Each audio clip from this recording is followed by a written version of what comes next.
অয়ন রায়চৌধুরী নামটা এতটাই ভারী কি যেন মনে হবে কোনো নামি দামি ব্যবসায়ী ঘরানার বংশধর। কিন্তু আমরা যে অয়ন চৌধুরীর কথা বলছি তার শরীরে রন্ধ্র রন্ধ্র থেকে প্রতি মুহূর্তে ঝরে পড়ছে অসহায়তা। সে বড়লোক পরিবারের জামাই হলেও বাড়ির চাকর বাকররা পর্যন্ত তার অবস্থা দেখে ঠোঁট উল্টে বলে, তোমার দুঃখ কষ্ট চোখে দেখা যায় না, কখনো টাকার দরকার পড়লে বলো। সাধারণত অয়নের মতো বড়লোক বাড়ির জামাইরা দামি গাড়ি চড়ে গোটা শহর ঘুরে বেড়ায় কিংবা কোনো নামি নাইট ক্লাবে গিয়ে পয়সা উড়ায়। কিন্তু অয়নের জীবনে এসব সুখ স্বাচ্ছন্দ্য কিছুই ছিল না। থাকার মধ্যে তিনটে বিষয় ওর জীবনে ছিল। এক, লাঞ্ছনা। দুই, প্রচুর লাঞ্ছনা। তিন, প্রচুর লাঞ্ছনার ওপর লাঞ্ছনা। আর হ্যাঁ, মাঝে মাঝে যখন সে দেখত কোনো রিচ হাজবেন্ড বউকে দামি রেস্টুরেন্টে খাওয়াচ্ছে, তখন সে মনে মনে বলতো, একদিন আমারও সময় আসবে, তখন আমিও দামি স্যুটবুট পরে এরকমই দামি একটা রেস্টুরেন্টে আমার বউ শ্রীমন্তীকে নিয়ে ক্যান্ডেল লাইট ডিনারে আসব।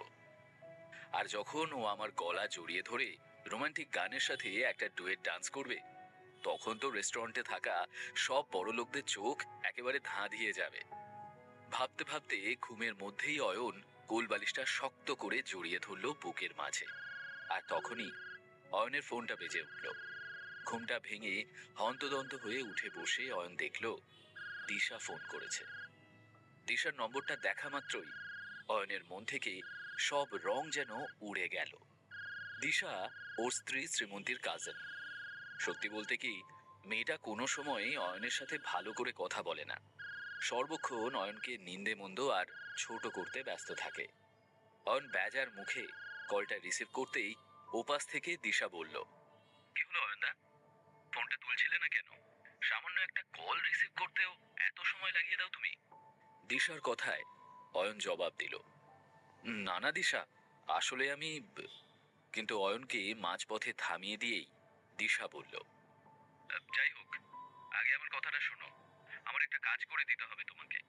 কে কে জুয়েলার্সে আমার একটা নেকলেস ঠিক করতে দেওয়া ছিল। দোকানের মালিককে ফোন করে দিয়েছি, তুমি শুধু গিয়ে নেকলেসটা নিয়ে চলে আসবে, ব্যাস। দিশার কথা শেষ হতেই অয়ন বলল, কিন্তু দিশা, আমার তো সময় হবে না, আমাকে ব্যাংকে যেতে হবে। অয়নকে শেষ করতে না দিয়েই দিশা টন্ট করে উঠল, কাম অন অয়নদা, খেয়ে পড়ে বেঁচে তো আছো আমাদের দয়াতেই, আমাদের ফ্যামিলির টাকায়, তাই এসব অ্যাটিটিউড মার্কা কথাবার্তা আমার সামনে বলতে এসো না। এখন যা বলছি সেটা করো। গয়নার দোকানে যাও আর নেকলেসটা নিয়ে এসো। অ্যান্ড লিসেন, নেকলেসের সাথে 30,000 টাকা ফেরত দেবে দোকানদার। ওখান থেকে একটা